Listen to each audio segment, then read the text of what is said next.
Hi, my name is Wafikin Amiwa Natasha binti Wasmin, and I will be introducing of our assignment 2, Criminal Law.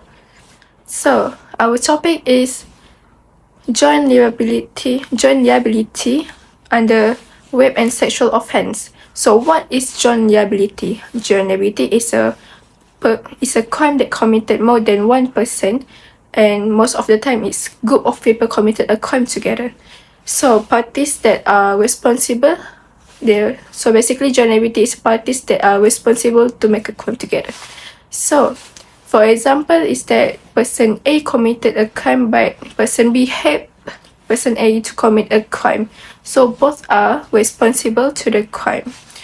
So this definition means that each liable person can be held responsible for the whole obligation. So in this assignment, we are focusing on the case of Muhammad Shazani bin Azmani versus Public Prosecutor in 2024, MLJU 3094. So this citation helped us to cover whole cases about this topic, joint liability under rape and sexual offense. What is the issue under the case of Muhammad Shazani bin Azmani versus Public Prosecutor in 2024? So, whether the issue was whether all accused could be equally be responsible despite having a different level of participation in the act. The accuser are jointly liable, or the accuser are jointly liable under Section 34 of the Penal Code itself. Madam. My name is Mansimanko. So today I'll be presenting about the rules of our topic. So as for my part, I'll be explaining the legal profession under Section 34 of the Malaysian Penal Code, which deals with common intention. So okay, Section 34 basically means that when two people or more people, more than two people commit a criminal act together with a shared intention. Okay, so each of them is equally responsible for the offense. Okay, so in the context of rape and sexual offenses, which we have chosen for our topic, this becomes very important because these crimes are sometimes committed by more than one person actually. So in such situation, one person may physically commit the act, while while others may assist or encourage or to be part of the whole plan. Okay, but under section 4, it does not matter what role each person plays, as long as they share the same criminal intention. They can be held equally liable under joint liability, even if they did not directly commit the act, because they are also part of the plan. They were the one who support, and as I mentioned, they support, they encourage, and they are in the part of the plan. Okay, so the main idea here is that the law treats everyone involved as an equal responsible, which ensure that no offender can escape liability just because they were not the only one who physically committed the offense. So for the next uh, legal rule that I'm going to explain is that section 376. Okay, so the 376 is of the Malaysian Penal Code, which relates to the punishment of rape. Okay, this section actually provides that individual committed of rape may face serious penalties, including imprison and caning. Okay, so the purpose of this punishment is to reflect the seriousness of the offense and to ensure justice for the victims. Okay, so in the context of joint liability, all offenders involved in the crime may also face the same punishment under the law, even if they did not directly committed the physical act. All right, that's all from me. Thank you. Hi, my name is Nuriza. So now I'm going to present about the regulation and the statutory part. So next is section 375 of the Penal Code. So which explains the definition of rape. So if we see under this section, rape also occurs when the sexual intercourse happens against the woman's will without her consent, or when the consent is obtained through the fear or threats. So in this case, the victim only agreed when she was frightened and also afraid of being abandoned in alone in a dark or palm estate during the early morning. So the court decided that her agreement was not voluntarily because it was obtained through fear and also intimidation. So therefore, the court concluded that the sexual intercourse amounted to rape is under section 375 of the Penal Code. So next I will be explain about the section 375B of the Penal Code, which deals the offense of the gang rape.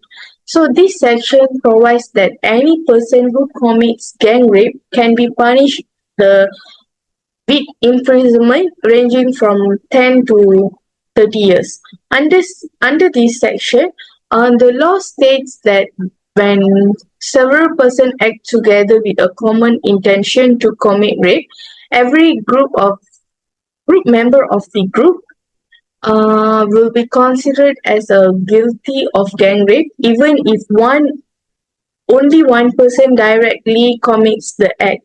So in this case, the court found that all the accused acted together throughout the incident, and also they threatened the victim together and took turn by turn to having sexual intercourse with her. So therefore, the court held that the accused were liable for gang rape under the section 375B of the Penal Code. And next is section 90 of the Penal Code, which explains the situation where consent is not legally valid. So according to this section, consent is invalid if it's given under the fear of injury, misconception of fact, or by a person who cannot fully understand the consequences of the act. So an important legal principle that judge highlighted here was there is a difference between the submission and also consent. Basically, in this case, the victim's agreement was considered as submission that caused by a fear, not free and also voluntarily consent. As the result, the court held that there was no valid consent in this law. So that's all from me. Thank you. Hello everyone, so I'm Natasha and I'll be presenting for the application or case background part. So I will explain the facts and analysis of this case. So this case involves several accused persons who acted together in committing the offense against the victim. So first, the victim was brought by the second accused person which is also known as the OKT2 to meet the other accused persons. So after that, they took the victim to an oil palm plantation and threatened her there. So the accused person told the victim that she would not be allowed to go home, to return home unless she agreed to have sexual intercourse with them. So because the victim was afraid and under pressure, she eventually agreed. So however, the court later stated that this was not considered real consent because it was obtained through fear and threats, obviously.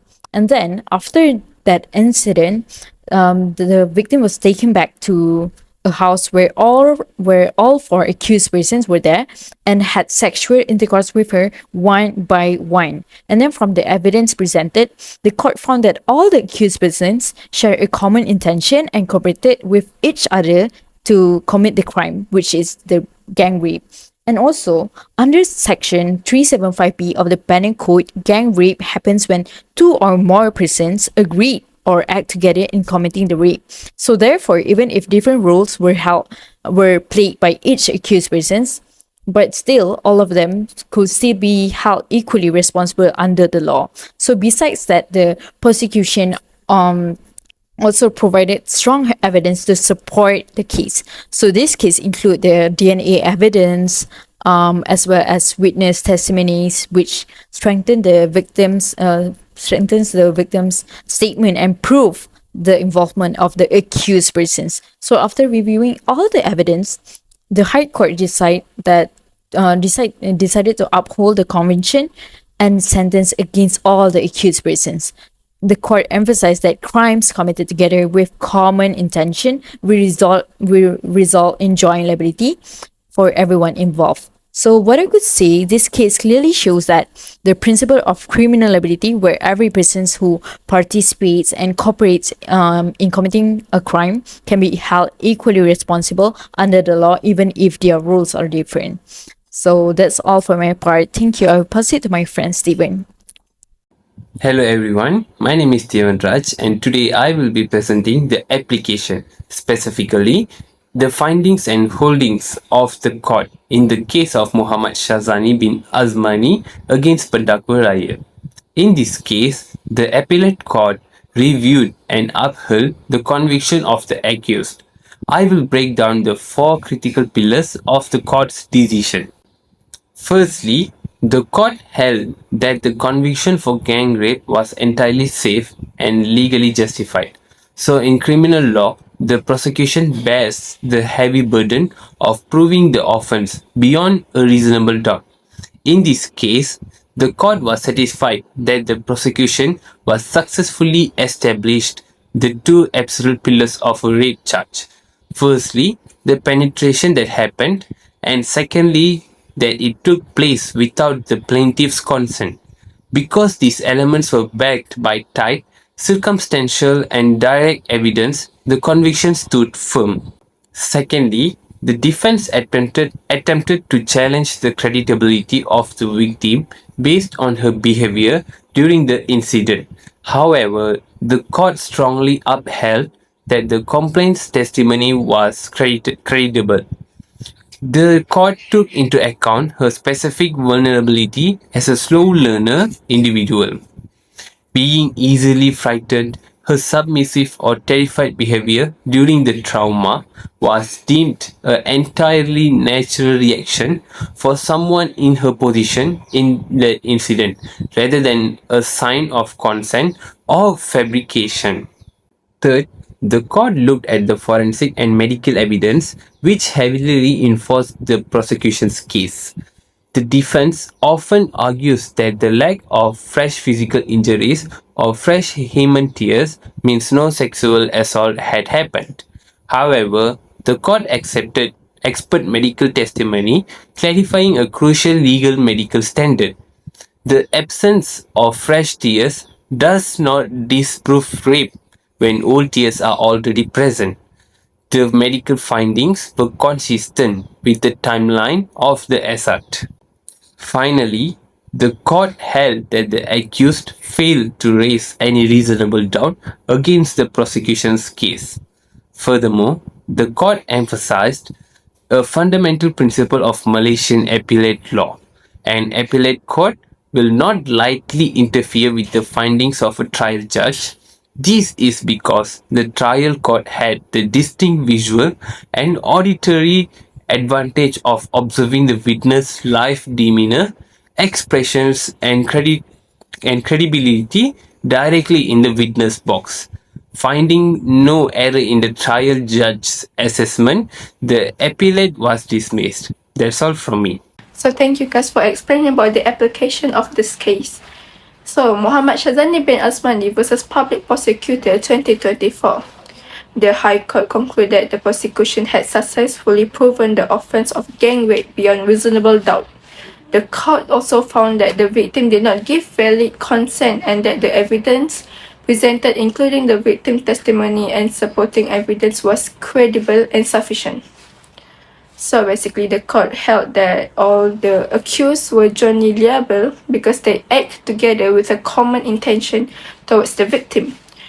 Under Section 375B of the Penal Code, therefore, the appeals against conviction and sentence were dismissed.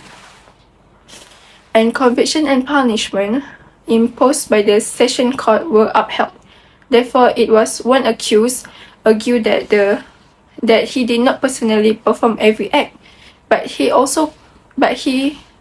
definitely held liable because he shared criminal intention and participation in this case. So that's all for me, and that's all from us. Thank you very much.